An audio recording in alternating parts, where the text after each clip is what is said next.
if you are a business based in London, within the county of Greater London, within England, the capital city, and you're looking to grow, then there's lots of different digital marketing strategies that you could be doing.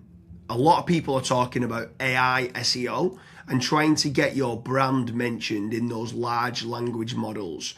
But which large language model would suit your brand the best? Which one will get you the highest quality leads? And which one would get you a return on investment? Or is it just a branding play to try to get your brands put into ChatGPT, Claude, Perplexity, Grok, Gemini, or in the AI overviews within Google? There's so many different strategies that you could be doing, but getting a return on investment is the most important part. Within London, I attend quite a lot of different masterminds and SEO meetups, and I'm hearing the same problems. People are wasting money on marketing strategies that are not getting them that return on investment that they should be doing. So before we get started on the different types of digital marketing strategies to generate more inquiries or help their businesses grow in 2026, Kazra, what bit of advice would you give to a London-based business owner or entrepreneur before they started to put any money into PPC or social media or SEO? So the biggest piece of advice I would give to London-based businesses would be go and set up a list of KPIs. So how much money you're spending on each digital marketing channel, how many leads each digital marketing channel is actually generating you, what's the contact rate of those actual leads. So for example, if you get 10 leads, how many of them actually pick up the phone when your sales team phones them? And then how much money you are actually generating from those leads. Because again, out of the 10 leads, maybe 5 people pick up the phone, 5 people don't. Maybe out of those 5 leads that do pick up, only 2 of them actually convert into paying customers. That way, once you actually have your numbers set up like that, you can actually look at every single channel and you might say, well, actually, Facebook ads, that's the lowest converting and we're actually paying the most. So let's turn off Facebook ads and let's double down on paying more to our lead generation company, for example, or maybe paying more to our SEO agency, because SEO has been by far the biggest driver.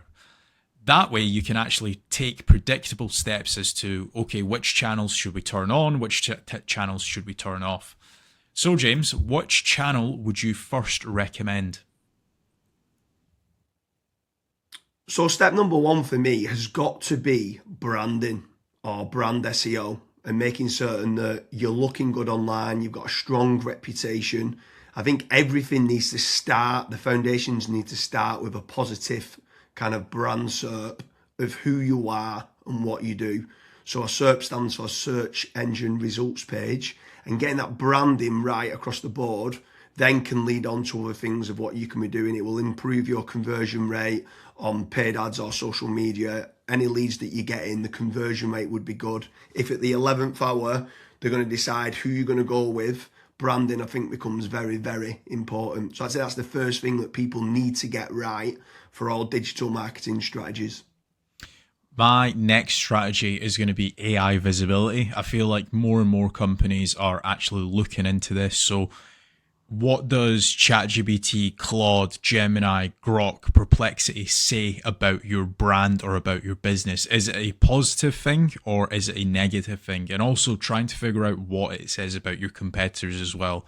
And obviously trying to improve that's really important. Some people call it AI SEO, some people call it GEO, some people call it LLM optimization.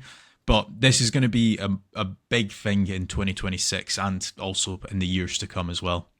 Yeah, I think that's a huge strategy that people need to be looking at with regards to artificial intelligence. More and more people are obviously using AI.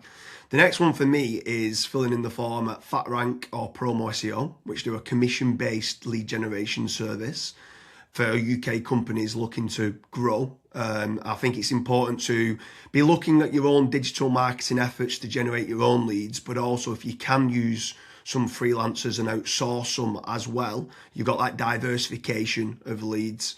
So head on over to fatrank.com, fill in the form and see whether they can help you with a no risk supply of inquiries.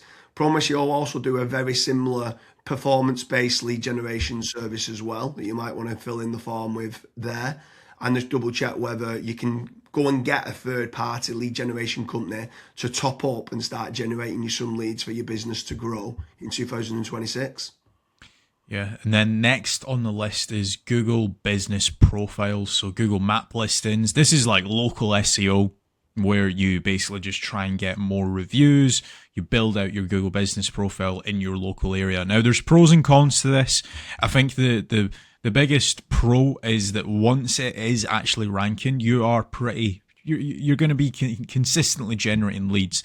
However, to get from nowhere, like let's say you do not have a Google Maps listing at all, to get it ranking to position number 1. The issue you've got with that is there might be, let's say, a 60 or 100 review deficit. And to obviously get those reviews, you need leads. So it's one of those things. It's like the chicken and the egg. I for one just think it's good for personal branding or for branding of your company. So always try and get the Google Maps listing, but you should always know the pros and cons to it as well. Yeah, for certain. If you're in a local area, you want to try and get those local maps listing. For me, you need to be omni-channel and omnipresent. Yeah. I think the next part is SEO in general, so organic SEO. Can you be building up your website to try and get your website ranking better? If you are in local area, you might want to do your service with the area of where you cover. So like plumbing in Manchester, create a page for that. Hopefully then share that on the Google Business Profile of what you mentioned.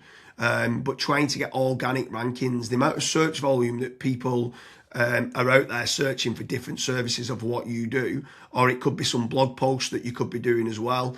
There's different strategies on there that you can be doing, but ideally you want good quality content, build up topical authority, and try and get some third-party backlinks to power up the site to get those organic SEO rankings. I think that's another big part that you need to be doing as part of your digital marketing strategies in 2026. Yeah, and then the next one, which kind of ties back to what you were saying before, James, is obviously organic social media. Now, organic social media, I think it's more of a numbers game. So try to create good content that your audience would actually view. Like I see this time and time again where I look at brands and they've just published maybe 4 or 5 posts on their Instagram profile and they've not been active for 3 years, right? That's not going to drive you sales. But if you can do how-tos, if you can do guides, maybe you can do before and afters, right?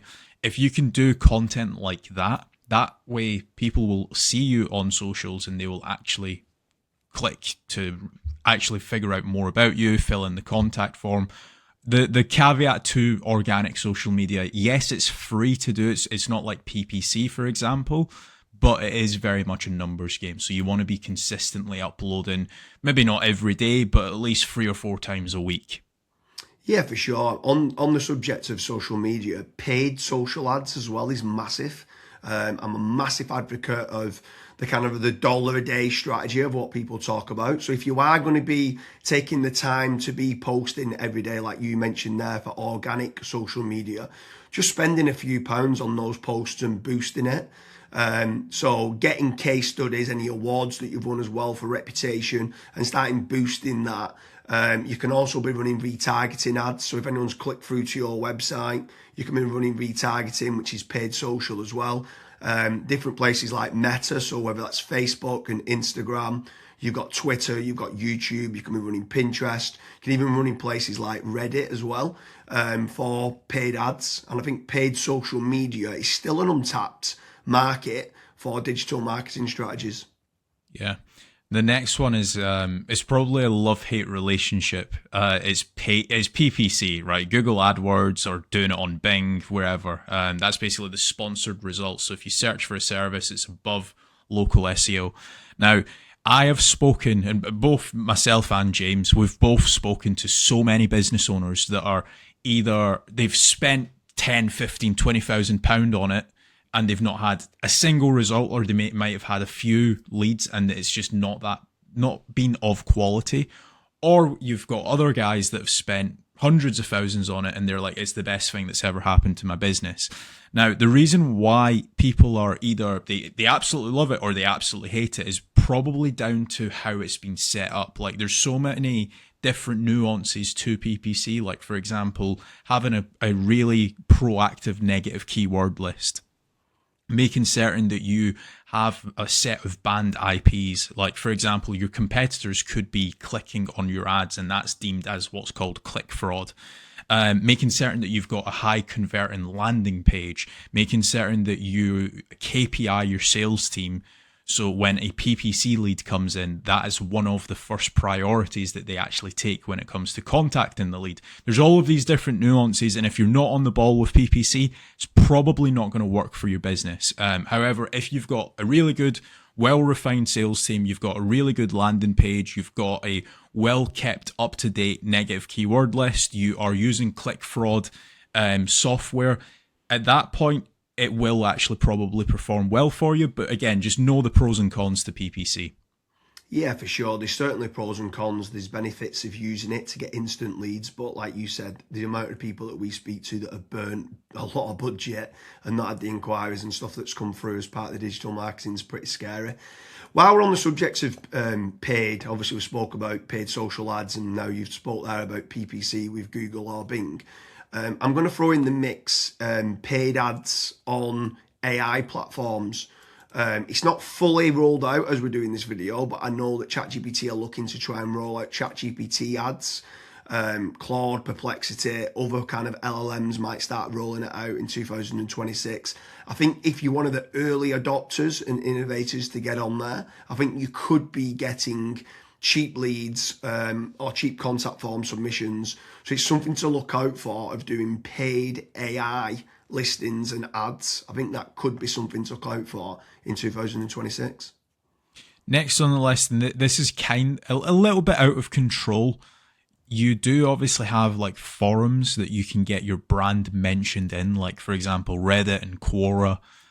That very much comes down to the after fact. Like, where are your customers that you've been dealing with previously? Are they actually raving and shouting about you? If they are, then that's a very good resource of getting other people recommending you. So if you can get that, again, it's a little bit out of your control, but asking for reviews, asking for them to recommend you to friends, to people, that can obviously generate you a decent amount of leads and inquiries as well. Yeah, for sure. And the add-on benefits to places like Reddit is that it's getting cited so much now in the AI overviews. So when you spoke there early on about AI visibility, if you can try to get a positive kind of lot of people talking about the products and services of what you do and some reviews on there, it's indirectly then going to help you, or directly actually is going to help you with AI visibility. And then the last one for me is tradesman websites, so like Check a Trade, Bark, or teaming up with a third-party lead generation company. Something I would say with all of these practices, Kazra touched on earlier about making certain that you understand your KPIs and your ROAS, return on ad spend. I think it's very important for business owners that are doing any sort of digital marketing to be tracking how much time and effort's being put into, let's say, running organic social media or running paid ads. Everything should have KPIs put in place. And this is exactly the same then with tradesman websites like Check a Trade, Bark, Rated People, My Builder. These could all be amazing platforms to generate leads that could get you a positive return on investment. And if you do, you should continue to be using those platforms. There's certain lead generation companies out there as well that could generate you quite a lot of leads. They could be using organic SEO or PPC or social media ads to generate you those leads. But if they are getting you a positive return on investment, again, I'm all for it as part of your digital marketing strategies. But I just want to repeat one more time with regards to FatRank and Promo SEO. They do lead generation and they guarantee a return on investment. It's a commission-based lead generation service or performance-based lead generation service. So make sure you head on over there, fill in the form. That could just be one part of generating leads of many. You should be trying to generate your own. You should never have a single point of failure, and you should be trying to get that diversification. But make sure you head on over to Promo SEO or FatRank lead generation service as part of your digital marketing efforts in 2026. Thank you very much, Kazra.